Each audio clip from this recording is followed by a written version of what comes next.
آسمان پر جو ہمیشہ جو عید کا چاند مسکراتا رہے، چمکتا رہے، دمکتا رہے، اور عید جو ہمارا تہوار ہے ہمیشہ جو ہے اسی طرح مسکراتا رہے۔ اور ہلال جو آخری ویسے چاند کو کہتے ہیں، جب نیا چاند دکھتا ہے نا، نئی مہینے کا جب چاند نظر آتا ہے تو اس کو ہلال کہتے ہیں۔ تو یہ کہہ رہے ہیں کہ وہ چاند جو ہے ہمیشہ چمکتا رہے اور ہمیشہ ہمارا عید کا جو ہے تہوار یوں ہی خوشیاں ہمیں دیتا رہے۔ گلے سے گلے لوگ ملتے رہیں، دلوں کے جواں پھول کھلتے رہیں، یعنی لوگ جو ہے پیار محبت بانٹتے رہیں، گلے سے گلے ملتے رہیں، یعنی ایک دوسرے سے اسی طرح ملتے رہیں اور پھول جو ہے کھلتے رہیں، یعنی جواں دلوں میں پھول کھلتے رہیں۔ اس کا مطلب ہے لوگ ہمیشہ خوشی سے مل جل کر رہیں۔ اب اگلے صفحے پر ہم چلتے ہیں، تو یہاں پر ہمارا جو ہے دیکھیے خلاصہ کلام، یعنی نظم کا خلاصہ ہے، ہر انسان کو اپنے وطن سے محبت ہوتی ہے، جس طرح ہم اپنے گھر اور اپنے خاندان کے ہر فرد سے محبت کرتے ہیں، اسی طرح ہمیں اپنے وطن سے اور اس کی ہر چیز سے محبت ہوتی ہے۔ ہم اپنے ملک، اس کی روایات، اس کی ندیوں، پہاڑوں، مشہور عمارتوں اور اس کے قابل فخر ورثے سے محبت رکھتے ہیں۔ ہمیں اپنے وطن کے تہواروں سے بھی محبت ہے۔ ہمیں اپنے ملک اور اس کے ورثے کی حفاظت، لوگوں کے اتحاد اور ان کی خوشی کی دعا مانگتے ہیں، یعنی کہ اتحاد یعنی مل جل کر رہنے کی دعا مانگ رہے ہیں۔ اب دیکھیں یہاں پر ہمارے معنی میں اشارات شروع ہو گئے نا، تو یہ ہم پڑھ رہے ہیں، دیکھیے الفاظ معنی تو میں پڑھ رہی ہوں، آپ لوگ دھیان سے سن لیجئے۔ دشت جنگل، دمن پہاڑ، گگن آسمان، گنگوتری گنگا کا منبع، پھبن دلکشی، گنگ و جمن ہندوستان کی دو مشہور ندیاں گنگا اور جمنا۔ اب دیکھیے ایک جملے میں جواب لکھیے، سوالات یہاں پہ شروع ہیں تو اس کے جوابات بھی میں نے آپ لوگوں کے لیے ریڈی کر دیے ہیں، تو آپ لوگ دیکھ لیں گے، دیکھیے۔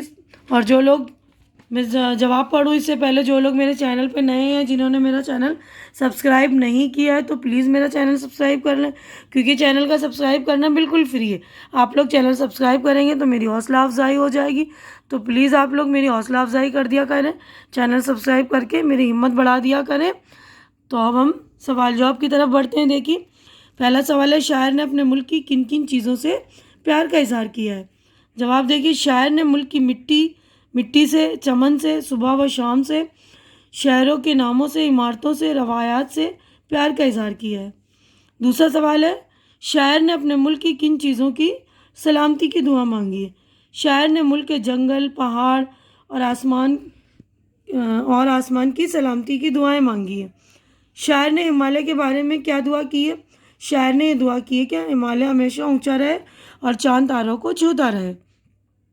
چوتھا سوال، حسین غار سے شاعر کی مراد کون سے غار سے ہیں؟ حسین غار سے شاعر کی مراد ایلورا کے غار سے ہیں۔ اس نظم میں کن تہواروں کا ذکر کیا گیا ہے؟ اس نظم میں دیوالی اور عید، ان دو تہواروں کا ذکر کیا گیا ہے۔ اب اگلا سوال دیکھیں، یہاں پر ہے مختصر جواب لکھیے، تو یہ بھی جواب لکھ دیا۔ مختصر جواب کا مطلب ہوتا ہے شارٹ ٹائپ آنسر ہوتے ہیں نا، اس کو کہتے ہیں مختصر جواب، یعنی اس کے جوابات جو ہے یعنی ایک جملے سے تھوڑے زیادہ ہونے چاہیے، 2-3 جملوں میں ہونے چاہیے۔ تو دیکھیے یہاں پر اس کے جوابات بھی میں نے ریڈی کر دیے ہیں۔ پہلا دیکھیے، اس نظم میں ہندوستان نے کن مقامات کا ذکر کیا ہے؟ کن مقامات کا ذکر کیا گیا ہے؟ ہندوستان کے کن مقامات کا ذکر کیا گیا؟ تو جواب ہے، اس نظم میں ہمالیہ، گنگوتری، تاج محل، ایلورا کے غار، ان مقامات کا ذکر کیا گیا ہے۔ اب اگلا سوال ہمارا دیکھیے، شاعر نے ہندوستانی تہواروں کے لیے کن الفاظ میں دعا کی ہے؟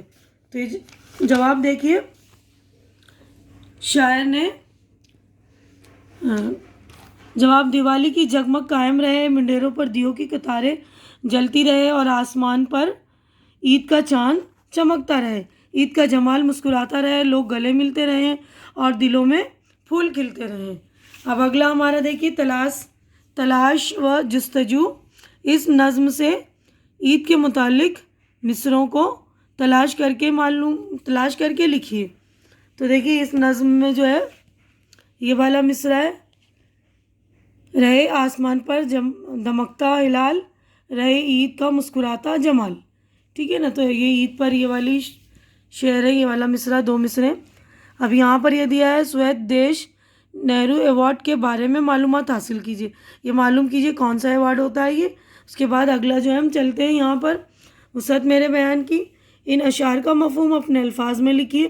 نگاہیں ہمالیہ کی اونچی رہیں سدا، چاند تاروں کو چھوتی رہے پاک گنگوتری کی پھبن، مچلتی رہے زلف گنگ و جمن۔ تو یہاں پر میں نے اس کے یہ لکھ دیا ہے، دیکھیں، ہمالیہ دنیا کا انتہائی بلند پہاڑ ہے، اس کی چوٹیاں آسمانوں کو چھو رہی ہیں۔ شاعر کہتا ہے کہ ہمالیہ کی نگاہیں اسی طرح اونچی رہیں اور چاند تاروں کو چھوتی رہیں۔ دریائے گنگا جو ہمالیہ کے بلند ترین مقام گنگوتری سے نکلتا ہے، اس پاک گنگوتری کی دلکشی ہمیشہ قائم رہے۔ گنگا جمنا دونوں دریاؤں میں ہمیشہ پانی بھرا رہے اور موجیں لہراتی رہیں، ٹھیک ہے نا۔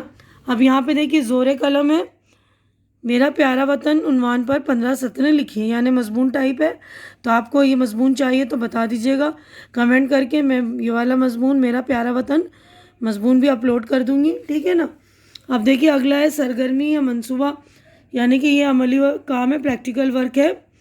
تو جانثار اختر کی کوئی اور وطنی نظم تلاش کر کے اپنے ساتھیوں کو سنائیے۔ تو جانثار اختر نے بہت سارے وطن کے اوپر نظم لکھی ہیں، تو ایک وطن کی جو ہے نظم تلاش کر کے اپنے دوستوں کو سنائیے، ٹھیک ہے نا۔ ابھی تو آپ اسکول نہیں جا رہے ہیں تو اپنے جو گھر میں آس پاس پڑوسیوں میں دوست ہیں ان کو سنائیے۔